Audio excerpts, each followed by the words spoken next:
you want to work this the right way, meaning that ultimately it leads to an arrest. It's not helpful at all. And I've heard you talk about this where these vigilante groups or people, let's say I draw someone in on my own.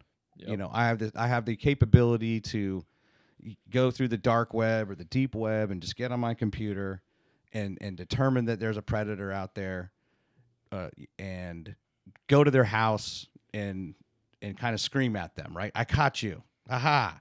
But I don't have anything behind me, right? I don't have the ability to arrest. And so therefore now you're just embroiling them.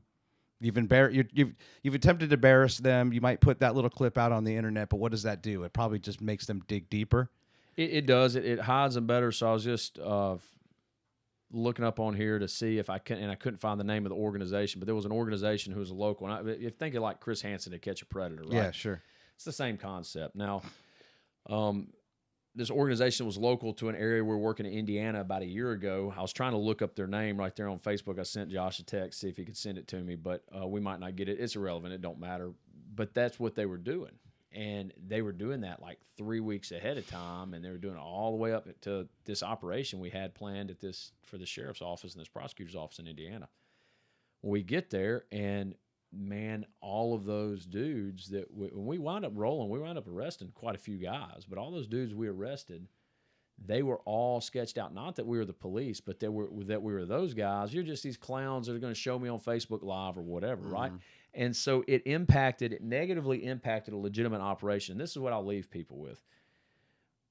If you obtain all of this information through whatever means, right? You get all this information on this guy who's a sex predator, who's going to exploit children. And you go and you say, I've got all this stuff, and you give it to a law enforcement agency, or you give it to a prosecutor, say, I got all this stuff, now go get this guy. Well, they can't do it. There's something in, what we call fruits of the poisonous tree. If I obtain stuff on a crime, but it's obtained through criminal activity, if it's obtained illegally, I can't use it. So you've done nothing. Everybody's like, I've done all this, and I've given this to you on a silver plate. No, you haven't. You've done nothing.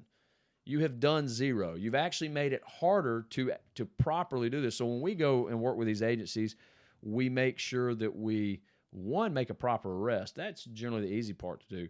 The second thing is we make sure that the case is built so we can have a prosecutable case.